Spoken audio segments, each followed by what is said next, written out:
Salut à tous, c'est Falk, j'espère que vous allez bien et aujourd'hui on se retrouve pour la review des matchs retour des quarts de finale de la Ligue des Champions. Bon, on va pas se mentir, elle est ultra difficile à tourner cette vidéo aujourd'hui, plein de trucs à dire forcément, surtout par rapport à l'élimination du FC Bayern. Mais on va tout de même commencer par le match du mardi soir, celui qui opposait le Borussia Dortmund au FC Barcelone. Le Borussia Dortmund avait pris 4 buts à 0 quand ils ont joué à Barcelone par les hommes de Hansi Flick.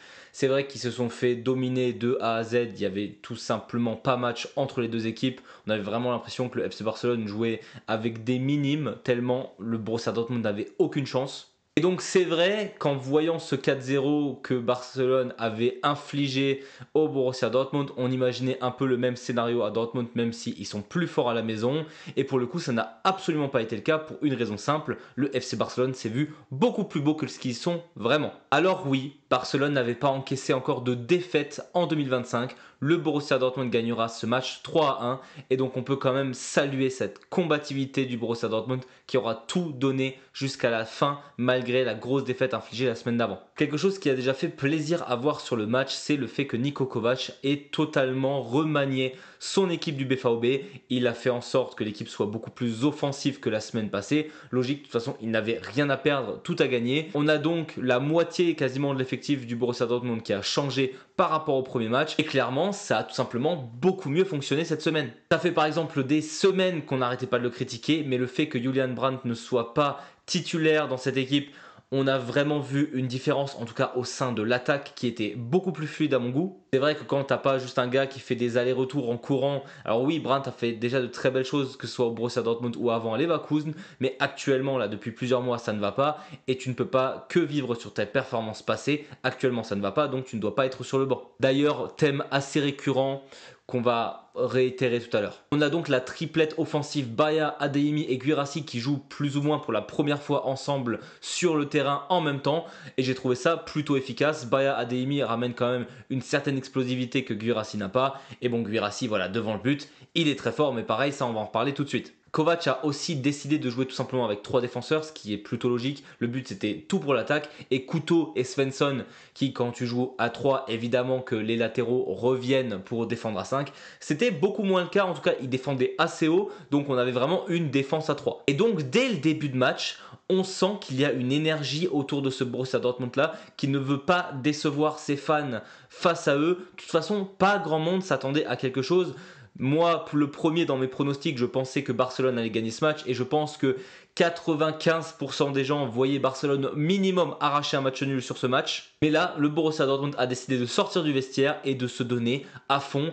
Et c'est vraiment dommage parce que quand on voit ce que nous a montré le Borussia Dortmund lors de cette première partie de match, franchement, je pense que beaucoup ont commencé à y croire. Penalty de Guirassy à la 10e minute qu'il marque d'une Panenka. Bon ça, c'est Guirassy, il est insolent.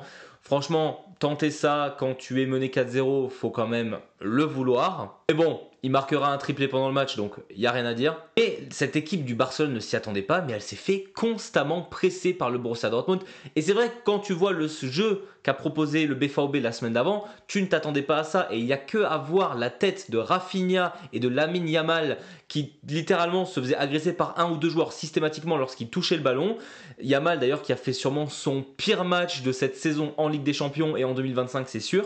Quand le deuxième à troisième meilleur joueur de la semaine dernière, il court que 1 km de plus que le gardien du Borussia Dortmund, parce que c'est ce qui s'est passé sur ce match, on voit bien qu'il était totalement dépassé par les événements. Après, il reste jeune, n'empêche que se voir trop beau parfois, ça amène à ce genre de match. Et heureusement pour le FC Barcelone que la semaine dernière, ils avaient gagné 4-0, parce que admettons c'était que un 3-0, je pense que sincèrement le Borussia Dortmund aurait réussi à faire en sorte d'aller en prolongation et comme on le dit souvent, il n'y a pas de bouton on-off, c'est-à-dire que Yamal fait un très mauvais match et c'est pas parce que d'un coup il y aurait les prolongations qui feraient un meilleur match. Ils sont arrivés, les joueurs du FC Barcelone, en se disant c'est bon, on est qualifié pour la suite, on va pas se donner, de toute façon Dortmund ne peut rien faire contre nous. Et ben ils avaient tort. On a enfin retrouvé un Borussia Dortmund avec du caractère et une vraie mentalité. Pour moi, c'est leur plus beau match de cette année, en tout cas au niveau mental.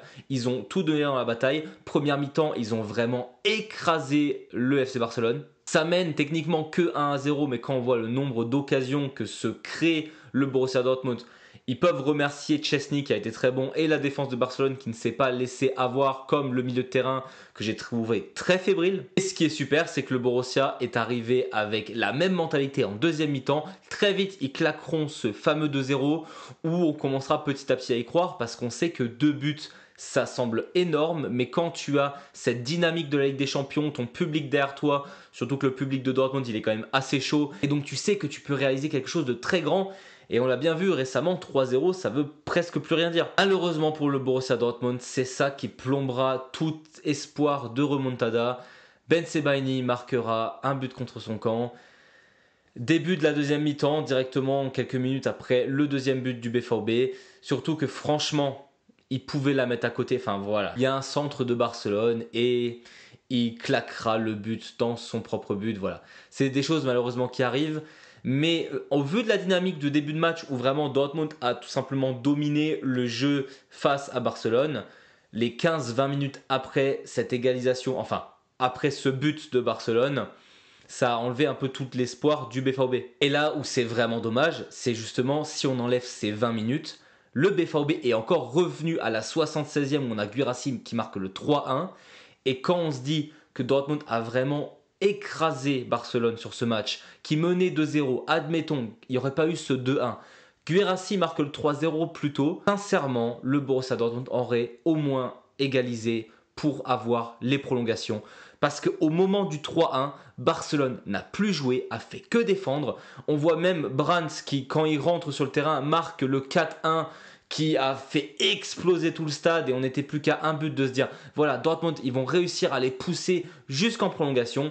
Ça ne sera pas le cas parce que le 4-1 déjà était hors jeu, pour le coup il était vraiment. Mais le nombre d'actions de fin de match que Szczęsny et que Araujo auront bloqué, alors oui, il a l'air un peu bête sur le 3-1, d'accord, mais franchement, tout le monde y a cru dans le stade. Après, malheureusement, quand tu te foires autant lors du premier match, quand tu prends 4-0, évidemment que tu as plus de chances de te faire éliminer, c'est ce qui est arrivé. Mais on peut quand même saluer le Borussia Dortmund pour ce parcours en Ligue des Champions et surtout d'avoir vraiment tout donné dans la bataille lors du match retour. C'était un très très beau match à regarder. C'est dommage, on aurait pu espérer mieux. Après, le FC Barcelone cette saison, ça reste quand même très fort. Et on espère pour eux qu'ils vont le plus loin possible. En tout cas, j'aurais préféré qu'ils jouent contre le Bayern. Parce que oui, évidemment qu'on va maintenant parler du match du mercredi soir entre l'Inter de Milan et le FC Bayern. Là, forcément, c'est beaucoup plus dur parce que Dortmund, je les soutiens parce que c'est un club allemand. Le Bayern, je suis vraiment fan de cette équipe et autant dire que mon état mercredi soir, j'étais vraiment saoulé. Ça fait depuis Allemagne-Espagne, Coupe d'Europe, que je n'étais pas aussi investi émotionnellement sur un match. Et ça fait même plus longtemps que je n'ai pas autant gueulé devant ma télé. Le Bayern avait perdu à la maison 2-1 la semaine précédente de manière tout simplement chaotique, c'est-à-dire que tu es mené quasiment tout le match 1-0. Müller égalise en toute fin de match et malgré cela, tu arrives à te prendre le 2-1 2 minutes après son égalisation, ce qui te met dans une très mauvaise posture quand même lors du match retour. Il n'a pris que 3 buts dans cette compétition depuis le début de saison et qui a même eu le luxe de pouvoir faire tourner son équipe, son effectif quasiment au complet lors du dernier match de Serie A. Voilà, ça montre la différence entre le Bayern qui eux ont 5 ou 6 titulaires blessés actuellement face à une équipe totalement en forme. Donc c'était assez dur de s'imaginer que le Bayern pouvait le faire face à une si bonne défense avec autant de joueurs en forme. Le Bayern avait la possession de balle pendant quasiment tout le match. C'est une dinguerie de se dire ça. L'effectif de Vincent Kompany a un tout petit peu changé. Il nous avait mis Thomas Müller en 10, ce qu'il n'avait pas fait la semaine dernière. À la place, il avait mis Guerreiro pour subvenir aux besoins que Musiala ne soit pas là. Mais par contre, Sané est encore sur le terrain. Et désolé, hein, je m'acharne et je déteste ça. Mais sincèrement, j'ai rarement vu un joueur aussi nul sur un terrain. Il était nul. La dernière fois que j'ai autant gueulé sur un joueur du FC Bayern devant ma télé, c'était Contento qui était défenseur gauche du FC Bayern. Contento, c'est début des années 2010. Voilà, j'ai ce souvenir de lui qui met la balle en touche ou en corner parce qu'il avait la pression face à Chelsea en finale et nul. Eh bien, j'ai eu cette sensation avec Sané hier. C'était une catastrophe. J'ai compté. Sané, lors des 15 premières minutes du match, nous a perdu 8 ballons. 8 ballons perdus en 15 minutes. Je ne sais pas si on se rend compte de la dinguerie que c'est. Et ça m'énerve, je déteste m'acharner sur un joueur. Et on voit de plus en plus de gens dire si Kompany fait jouer Sané, c'est parce qu'on n'a personne derrière, parce que Coman est blessé, parce que Gnabry n'a pas la forme. Désolé, Gnabry a joué contre le Borussia Dortmund ce week-end. Il a apporté 1 milliard de fois plus que Sané lors des derniers mois. Ah oui, mais Sané, il a mis un doublé contre Paoli. C'est tout ce qu'il a fait en fait. On commence à voir des théories émerger comme quoi si Sané joue, c'est parce qu'ils ont joué ensemble, Vincent Kompany et Sané à Manchester City, et que du coup c'est son pote et qu'il le fasse jouer. Et franchement, j'ai pas envie d'y croire, mais plus le temps passe, plus je commence à y croire. Quand je vois le super match que nous fait Gnabry face à Dortmund, quand je vois Gnabry qui rentre quand même un moment sur le terrain face à l'Inter de Milan parce qu'il fallait enfin le faire rentrer et qui a d'un coup amené en 20 minutes plus de menaces que Sané en 3 mois, je ne capte pas comment il est encore titulaire. On voit un Thomas Müller qui s'en va. Oui, émotionnellement, ça me tue. Il s'en va fin de saison. C'est une légende du club. Il a plus de 35 piges. Il va se battre sur tous les ballons. Müller a récupéré des ballons où les gars, ils étaient face au ballon. Il arrivait à les tacler, à récupérer la balle, faire la passe à Sané, qui sur une passe simple perd le ballon. Mon Dieu! Voilà, je m'énerve, désolé, mais j'ai rarement vu ça, un joueur aussi mauvais quand il avait la balle. Il n'a pas tenté de 1 contre 1, c'était passe en retrait automatiquement. Alors que la semaine dernière, pareil, Darmian fait un mauvais match, il aurait pu le passer. Il ne l'a pas fait. Là, pareil, il a décidé de ne pas le faire. Alors si il tentait rien que de dribbler, laisser tomber, il se driblait lui-même. Voilà, il fallait que ça sorte. Je trouve que Sané a été exécrablement mauvais. Et je ne comprends pas que le Bayern veuille encore lui donner 10 millions. Franchement, débarrassez-vous-en. Voilà, maintenant que j'ai pu un peu déverser ma haine sur Sané et Vincent Kompany, qui pour moi est aussi fautif de ça, pourquoi il le laisse jouer? D'ailleurs, ses compositions, il n'y a aucune imagination. Je veux dire, à un moment donné, je sais que tu as énormément de blessés. Qu'est-ce que Min-jae fait encore sur le terrain? Min-jae est nul depuis 2 à 3 mois. Ça fait depuis le début de saison où je disais non, la saison dernière c'est normal, il doit s'adapter. Maintenant il n'y a plus d'adaptation, il est juste pas bon. On croirait presque dire que De Ligt blessé, qui est plus en forme physique, serait meilleur que lui actuellement. Pourquoi il est titulaire? Personne ne sait. À un moment donné, il fait rentrer Pavlovic sur le terrain.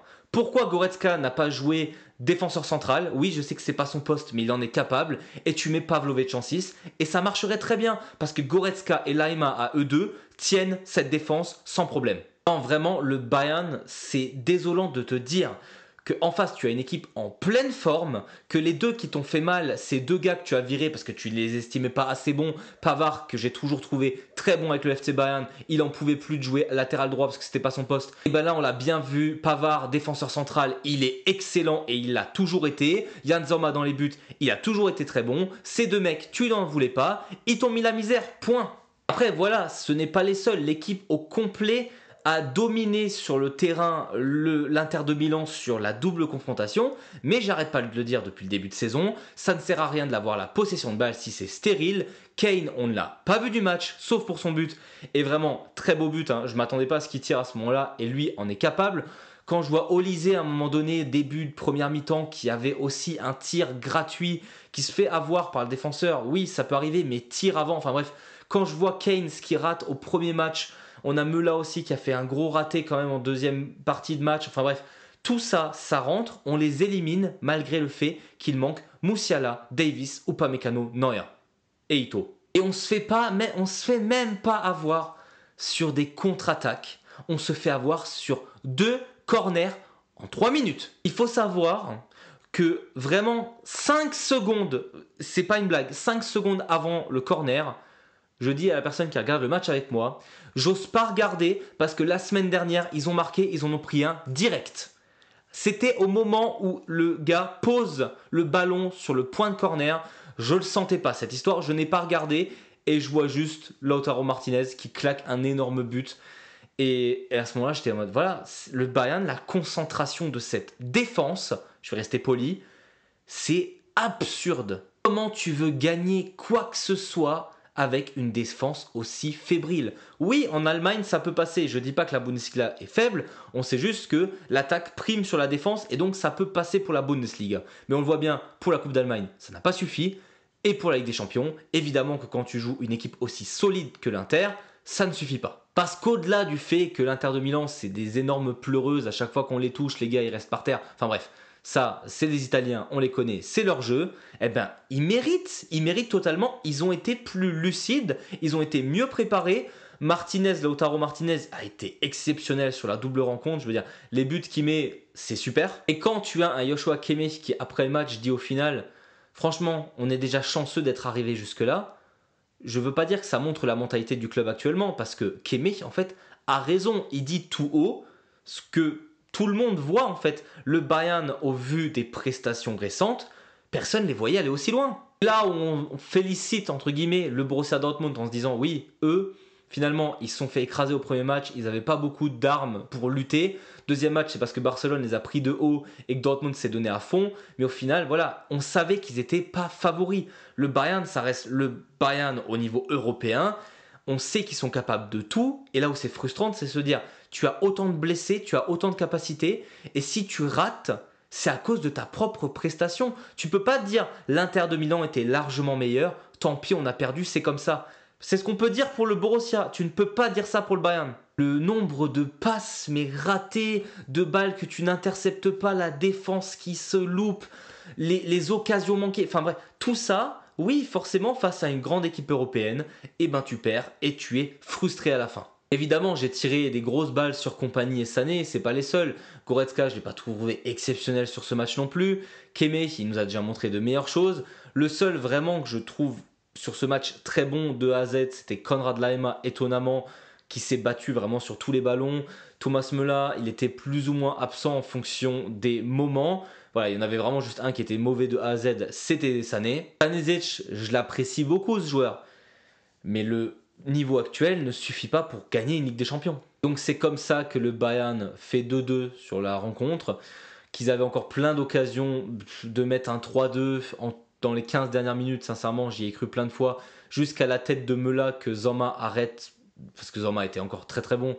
J'y ai cru jusqu'à la fin et forcément, émotionnellement, ça fait plus mal que d'autres défaites. Surtout quand tu sais que c'était le dernier match de Ligue des Champions de Thomas Müller avec le FC Bayern. Franchement, ça brise le cœur. La Ligue des Champions sera à Munich et que Munich n'y sera de nouveau pas, ça fait mal au cœur. Mais bon, voilà, voir les émotions de Müller à la fin du match, forcément, ça joue aussi. Et quand tu vois que le Bayern, la seule chose que Kompany trouve à dire, c'est oh, on a bien joué, on s'est bien battu. Enfin, non, franchement, stop, quoi. Arrête d'être hypocrite. Et donc, c'était la dernière vidéo de Ligue des Champions où je détaille les matchs des clubs de Bundesliga. Parce que officiellement, il nous reste un club français, le PSG, un club anglais, Arsenal, un club espagnol, le FC Barcelone, et un club italien, l'Inter de Milan. Tout ça pour que la finale se joue en Allemagne. Super. Ah, et d'ailleurs, rapidement, les autres rencontres qui ont aussi eu lieu techniquement, on avait le Real qui s'est encore fait botter par Arsenal. Bon, pour le coup, le match était beaucoup plus serré. C'est simple, Arsenal, ils ont défendu pendant tout le match. Ils ont très bien défendu, le bloc est ultra solide.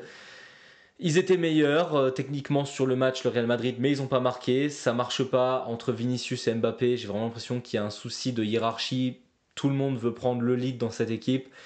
11 individualités, malheureusement, ça ne suffit pas pour gagner des titres. On le voit bien, Arsenal, c'est moins fort au niveau des joueurs. Techniquement, ils ont des très très bons joueurs, mais c'est totalement amplement mérité qu'ils passent en demi-finale. Là où Paris, ils ont fait une Barcelone contre Dortmund, ils se sont crus trop beaux.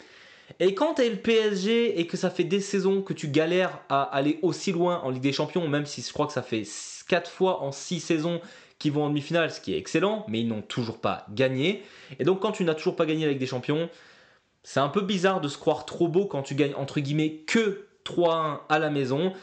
Ça mène 2-0, ça a arrêté de jouer, ça a fait comme le FC Barcelone dès le début de match, et au moment où tu arrêtes de jouer, Aston Villa y a cru, s'est donné à fond. En 15 minutes, ils ont planté 3 buts au PSG, et le PSG qui n'arrêtait pas d'insulter Donnarumma récemment, et ben sans lui actuellement, c'est Aston Villa Arsenal qui serait en demi-finale, parce qu'il a fait 4 parades exceptionnelles Donnarumma, la défense était aux fraises, on a revu le Marquinhos des mauvais jours. Enfin bref, je n'ai pas trouvé le PSG si impressionnant, et pour une fois que j'ai aimé la mentalité de Dembélé à dire franchement, on s'est cru trop beau, on n'a pas intérêt à faire la même chose lors du match contre Arsenal en Ligue des Champions. Je trouve ça génial de sa part, qu'il n'ait pas voulu accepter le trophée d'homme du match. D'ailleurs, ça aurait dû être Donnarumma, l'homme du match. Voilà, en tout cas, le PSG a encore énormément de travail et même s'ils ont éliminé 2 clubs anglais, un 3e club anglais s'apprête à les affronter. Et je ferai évidemment les pronostics sûrement en short à ce moment-là quand ça arrivera. Mais pour moi, Arsenal a un petit niveau au-dessus du PSG au moment où on parle. Et c'est vrai qu'entre l'opposition de style de Barcelone qui ressemble plus à ce que fait le FC Bayern et l'Inter de Milan, Barcelone, je ne sais pas s'ils ont les armes pour passer cette défense milanaise. Voilà, c'était tout pour moi. J'espère que cette vidéo vous a plu. N'hésitez pas vous à me dire qu'est-ce que vous avez pensé de ces quarts de finale de Ligue des Champions. Je vois qu'il y en a certains qui disent que c'est les meilleures demi-finales de l'histoire qui nous attendent. Je suis pas forcément d'accord avec ça, mais bon, je pense qu'il y a aussi un peu le seum qui joue. Évidemment, n'hésitez pas à vous abonner ou mettre un petit pouce à l'eau si cette vidéo vous a plu. Nous, on se retrouve très très vite pour parler foot et Bundesliga. Et d'ici là, je vous dis, servus.